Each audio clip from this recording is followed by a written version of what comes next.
Hello everyone, आज हम शुरू करेंगे एक्सरसाइज 8.2। एक्सरसाइज के क्वेश्चंस करने से पहले हम ट्रिग्नोमेट्रिक रेशियो की कुछ स्पेसिफिक एंगल्स पे वैल्यू निकालनी सीखेंगे।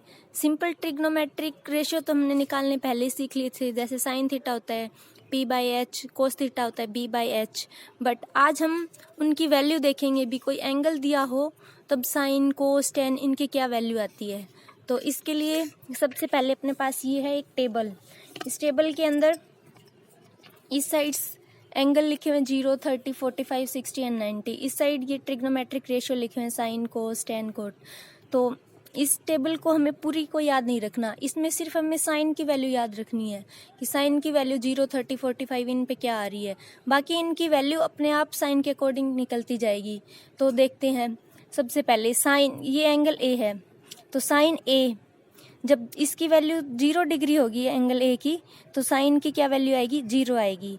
जब इसकी वैल्यू 30 डिग्री होगी तब साइन की वैल्यू आएगी 1/2, 45 पे 1/√2, 60 पे √3/2 एंड 90 पे 1 आएगी।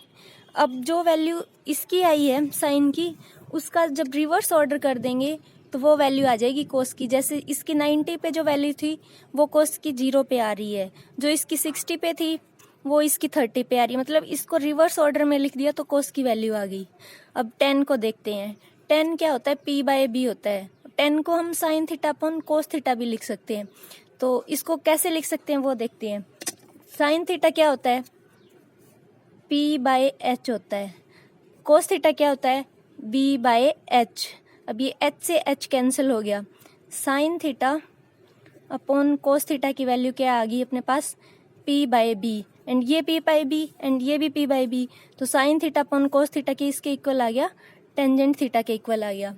मतलब यहाँ से अपन साइन की वैल्यू याद रख लेंगे, कोस के लिए उसका रिवर्स कर देंगे। टेन की वैल्यू कैसे निकालेंगे, साइन अपॉन कोस कर देंगे। 0 अपॉन में 1 0 आ जाएगा। 1/2 अपॉन में √3/2 क्या आ गया, 1/√3। मतलब 10 0 पे वैल्यू आएगी 0, 10 30 पे वैल्यू आ गई 1/√3। इन दोनों को जब डिवाइड करवाएंगे तो कैंसिल होके 1 आ जाएगा। 10 a की वैल्यू 45 पे आ जाएगी 1। इसी तरह 10 60 पे जब इनको डिवाइड करेंगे √3 आ जाएगी। 90 पे 1/0। अब कोई वैल्यू है, उसको अगर हम 0 से डिवाइड करवाएंगे तो उसकी कोई स्पेसिफिक वैल्यू नहीं आती, तो हमने इसके लिख दिया नॉट डिफाइंड। मतलब 10a की वैल्यू 90 डिग्री पे हमें नहीं पता कितनी आएगी, तो नॉट डिफाइंड होगी। अब 10 क्या, ये कोट क्या होता है, 10 का उल्टा होता है, 1/10 होता है। तो जब इसका रेसिप्रोकल करवा देंगे 10 की वैल्यू का, तो कोट की वैल्यू आ जाएगी, यही अपनी आ जाएगी। मतलब हमें यहाँ यही था, अभी सबसे पहले साइन की वैल्यू याद करनी पड़ेगी। साइन की जब वैल्यू याद हो जाएगी तो पूरी टेबल अपने आप याद हो जाएगी। सेक की वैल्यू निकालेंगे तो कोस का उल्टा कर देंगे, कोसेक की वैल्यू निकालेंगे तो साइन का उल्टा कर देंगे। बस हमें ये 5 वैल्यू याद रखनी है, 0, 1/2, 1/√2, √3/2 एंड 1। अब इनको भी याद करने के लिए एक ट्रिक है जो कि इस प्रकार है, मैं आपको बताती हूँ। अगर याद ना भी होए तो हमने वैल्यू लिख ली 0, 30, 45, 60 एंड 90, ये एंगल की वैल्यू है। और यहाँ लिख लिया हमने साइन की। साइन कैसे निकालेंगे, ये एंगल ए ले लिया हमने। तो क्या करेंगे, सबसे पहले लिख लेंगे 0, 1, 2, 3 एंड 4। अब इन सभी को 4 से डिवाइड करवा देंगे। 4, इसके अपॉन में भी 4, इनको डिवाइड करवा दिया। थर्ड स्टेप में करेंगे हम, इसके ऊपर लगा देंगे रूट, सब पे रूट लगा दिया। ये 0 है, अब 0 पे रूट लगाएंगे तो 0 अपने आप बाहर आ जाएगी। तो 0 इंटू समथिंग कुछ भी करेंगे तो उसकी वैल्यू 0 आ जाएगी। मतलब 0 पे साइन की वैल्यू 0 आ गई। अब 30 के लिए 1 का रूट 1 होता है और 4 का रूट क्या होता है, 2 होता है। मतलब 30 पे वैल्यू आ गई 1/2। 2/4 है, 2 1 जा 1, 2 2 जा 2, मतलब 1/2 आ गया। तो अंडर द रूट 1/2। अब ये रूट तो 1 तो बाहर आ जाएगा रूट से, 1/√2। 45 पे 1/√2 आ गई, √3/√4। तो ये तो रह जाएगा √3 और 4 का हो जाएगा 2, √3/2 60 पे आएगी। 4/4 1 होता है, मतलब रूट लगाएंगे 1 पे तो 1 आ जाएगा। 90 पे वैल्यू आ जाएगी 1।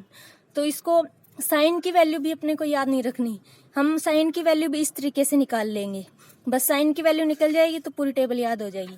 अब इसी टेबल से ट्रिग्नोमेट्री के सबसे बड़ा पोर्शन इसी ट्रिग्नोमेट्रिक टेबल से आता है पेपर के अंदर। तो इसका एक एग्जांपल देखते हैं, एनसीईआरटी का एग्जांपल है ये।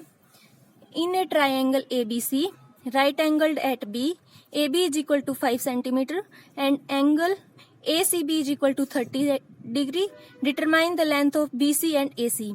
एक ट्राइंगल दिया हुआ है अपने पास ABC, ये हमने ड्रॉ कर लिया और 90 डिग्री बना रहा है B पे, ये B पे बना दिया।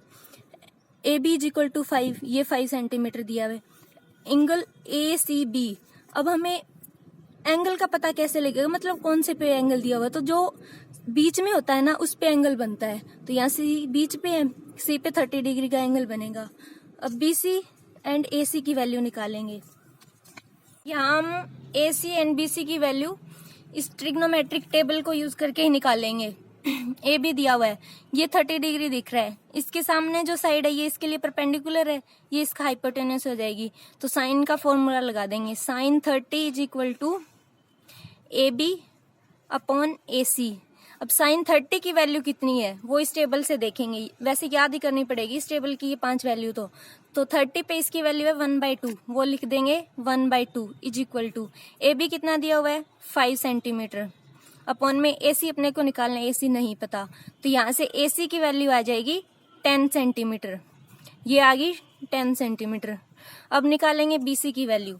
BC की वैल्यू के लिए हम लगा देंगे 10 का formula, 10 30 is equal to AB upon BC।